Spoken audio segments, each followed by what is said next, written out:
俺は透けた洋服から目をそらした。目のやり場に困るから。でも彼女がとんでもないことを言い出した。この先見たいですか？俺はそれ以上何も言えなかった。この先ってそれはつまり。俺の戸惑いをよそに彼女はゆっくり見せてくれた。それを見た瞬間、俺は幸せな気持ちに包まれたのだ。優しく触ってくださいね。そういう彼女に俺は優しく微笑んだ。俺は中山勉、イベント企画会社に勤めて3年になる。希望の会社に入ることができた俺は仕事に燃えていた。でも入社して5年目の終わり頃から俺は完全なるスランプに陥ってしまったのだ。イベントの企画案はいまいちパッとしない。当然採用なんかされるわけがない。同期はどんどん企画を通してイベントを成功させていく。入社当時はエース候補と言われていたのに、今ではチームリーダーを任されることもなくなってアシスタントばかりだ。先輩や同期のアシスタントならまだいい。上司から「お前抱えてる案件ないだろ。後輩のサポートしろ。そろそろやる気出さないと後輩にまでどんどん置いていかれるぞ」と言われた時には会社を辞めたくなった。でも今日こそ辞表を出そう。いや明日こそと思うたびにこの会社に入った時のことを思い出すのだ。自分が企画したイベントで多くの人を笑顔にする。誰かの思い出に残るようなイベントを作る。そんな夢を抱いていた頃のことを、スランプで全くイベント企画案が浮かばない今でも、その夢を捨てることができないのだ。そんなある日、地方への出張が命じられた。町おこしのイベントを企画してほしいという内容だった。本当はベテランの先輩と2人で行く予定だったのだが、その先輩が病欠に。先方との話し合いの日も限られていたので、俺一人で向かうことになった。しかも行きの新幹線の中で連絡が来たのだが、その先輩がしばらく入院することになったらしいのだ。つまりは地方の町おこしイベントを俺一人でイベント企画することになってしまった。はあ、スランプ気味の俺には荷が重いような気がして、行きの新幹線の中ではため息ばかりついてしまった。町おこしを主催する人とイベントの打ち合わせをして、その日はホテルに戻ることに。でもなかなかいい案は浮かばなかった。俺が自信を失いかけていると、噴水のある公園が目に入った。この公園を突っ切ればホテルまで近いと、先ほどの打ち合わせの後、教えてもらったのだ。それならばと思い公園を歩いていると、俺の目に信じられない光景が飛び込んできた。女性が噴水のある水場に立っていたのだ。しかもなんとその女性、ずぶ濡れだった。よく見ると女性は猫を抱えていた。噴水の池には飛び石があるから、そこから動けなくなった猫を助けたのかもしれない。俺はとっさにバッグの中からハンカチを取り出して、彼女に差し出した。大丈夫ですか？このハンカチ、よければ使ってください。あ、すみません。猫助けたらびしょ濡れになっちゃって助かります。目が合うと、俺は一瞬固まった。俺が普段知り合うことができないような美人だ。彼女は猫を抱っこしたまま、俺のハンカチで体を拭き始めた。でも、その後すぐに俺は、彼女の透けた洋服から目をそらした。目のやり場に困るから。彼女は猫を抱きながらも、ぐっしょり濡れていた上着を脱いでいた。ただ上着を脱いでいるだけでもドキッとしてしまい、体が反応してしまいそうになる。さらに彼女がとんでもないことを言い出した。この先見たいですか？え？俺はそれ以上何も言えなかった。その先ってそれはつまり、いや、でも初対面でそんな。俺の戸惑いをよそに、彼女はそっと胸に抱いていた猫の尻尾の先を俺に向けた。見てみると、猫の尻尾の先は茶色の毛がハートの模様のように見えた。あ、ハート、かわいいですね。俺は何とも間抜けな声が出た。彼女が見たいか聞いてきたのはこの猫の尻尾だったようだ。俺はてっきり上着を脱いだその先のことかと思ってしまい、そんな自分が恥ずかしくなった。触ってみます？もふもふでかわいいですよ。どうやら彼女は猫好きらしい。俺が触ろうとすると彼女は、優しく触ってくださいね、と言った。その言い方に俺は笑ってしまう。彼女は男をドキドキさせる天才かもしれない。彼女が発する言葉だけ聞いていると、いろんなことを連想してしまう。触ってみると、確かにモフモフで、気持ちいい、かわいい、とつぶやいてしまった。わかります。この子すごくかわいいですよね。彼女の笑顔の方がかわいいと思ったが、そんなこと初対面の男に言われたら変質者だと思われるのでやめておいた。何はともあれ、仕事でへこみまくっていた俺は、彼女の笑顔で少しだけ幸せな気持ちを味わうことができた。公園通りかかってよかったと思った時だった。急に猫が俺の胸元にジャンプしてきたのだ。俺は何も考えずに猫をキャッチ。あ、大変スーツが。彼女の声を聞いて胸元を見ると、びしょ濡れの猫を胸元で抱いたため、スーツは濡れてしまっていた。仕事終わってますから大丈夫ですよ。替えのスーツも、ああ、そうか、家に置いてきたな。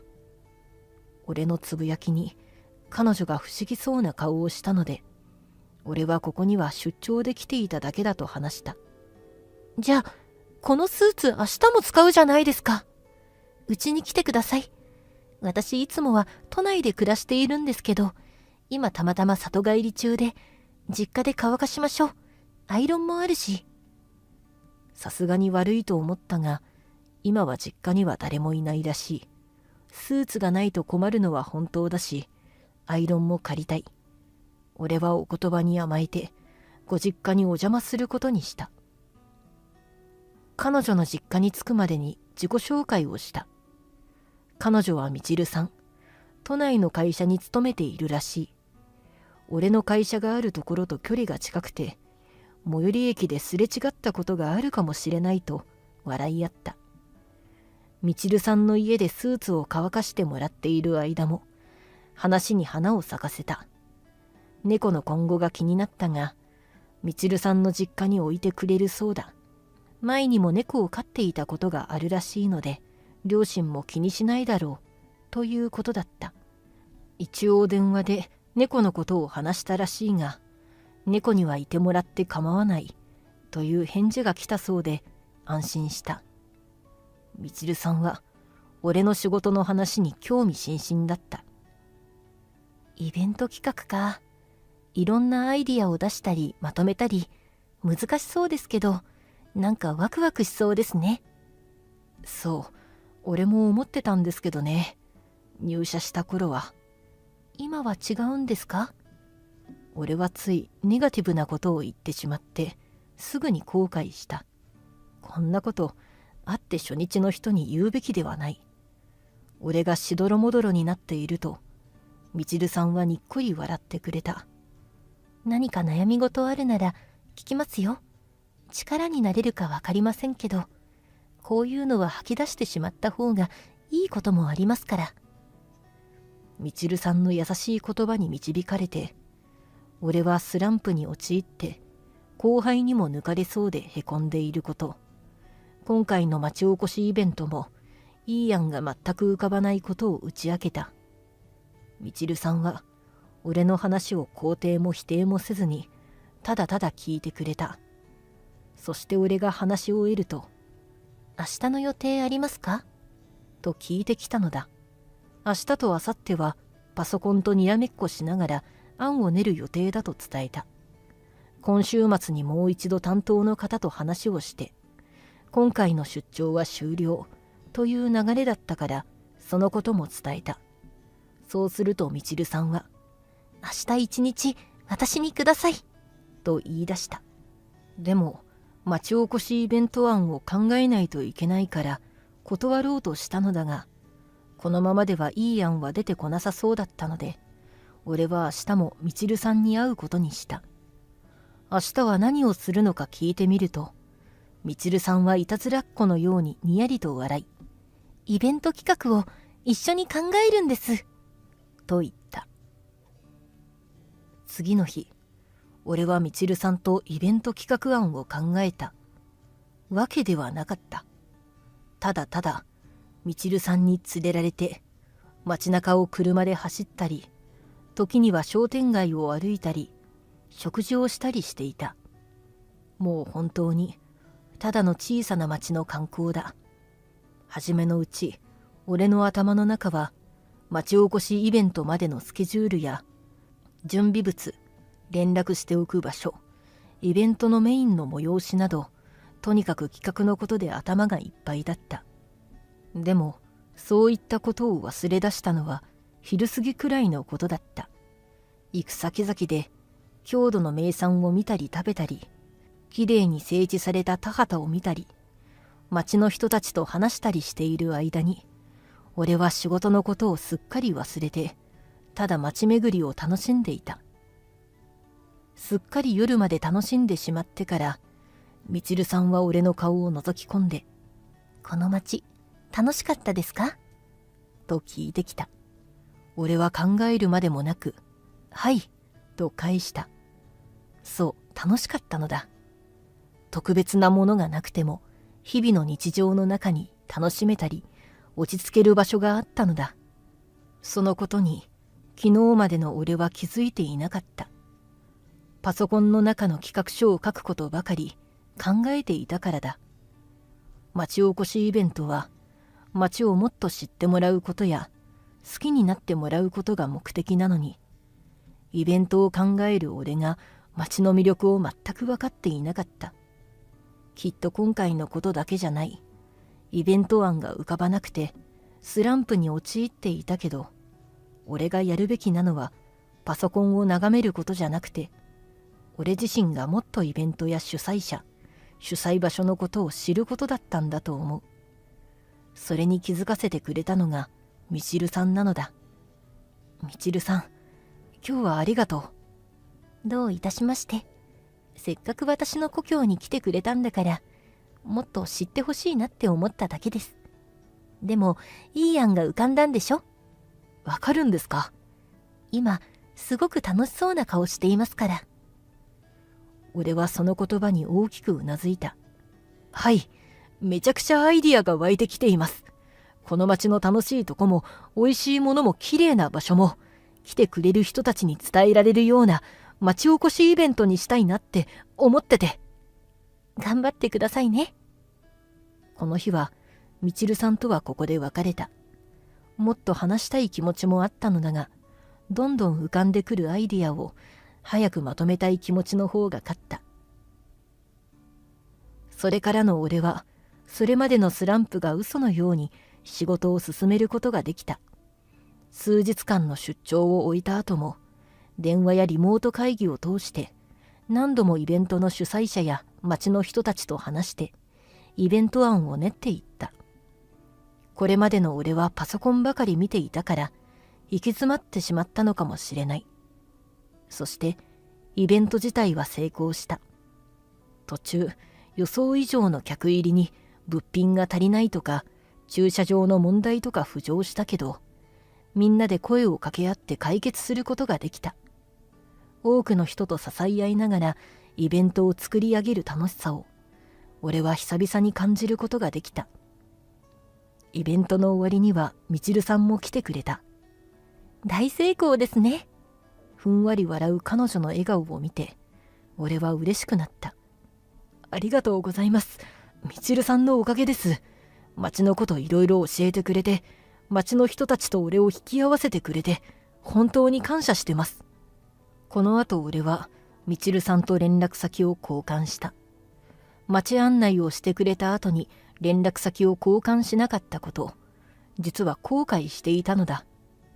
この日をきっかけに、時々メッセージの交換や電話をするような関係にはなることができた。イベントが終わると部長から嬉しい話があった。ゲームアプリ開発会社から子供向けイベントの企画の依頼があったらしいのだ。しかも俺名指しで。俺にはその会社に知り合いはいないし、子供向けイベントを担当したことも数えるほどだ。どうしてそんな俺を指名なんて、と思っていたのだが、担当の人と初顔合わせの日、その理由が分かった。初顔合わせにみちるさんの姿があったから。驚きました？みちるさんは子供向けゲームのアプリのイベントをしようと考えていたらしいのだが、相性のいいイベント会社と巡り合わなかったらしい。そんな時に里帰り中に俺と会ったのだ。初めはスランプだって言うし、なんか自信なさそうだし、他の会社に頼もうかなって思ってました。一緒に街巡りするうちに、どんどん自信取り戻していってるようだったし、イベントも大盛況。子供たち向けのブースも配慮されていて、いいイベントだったと思います。あの公演で会ったのと、私がイベント企画会社探しているタイミングがあったのも何かの縁かなって思うんですよね。一緒に仕事してくれますか？もちろんです。この仕事は間違いなく、俺の仕事の幅を広げてくれるだろう。どんなイベントにしようかなと考えながら、俺は自分がワクワクしていることに気づき、完全にスランプから抜け出したことを実感した。でももちろん、みちるさんと仕事上のパートナー、プライベートでの友達という関係だけで終わるつもりはない。今は交際申し込みの方法を企画中だ。好意だけではなく、感謝の気持ちもしっかり伝えられる告白にしたいと思っている。みちるさんといると、仕事もプライベートも充実していることを実感できる。こういった時間をこれからも大切にしていきたいな、と思うばかりだ。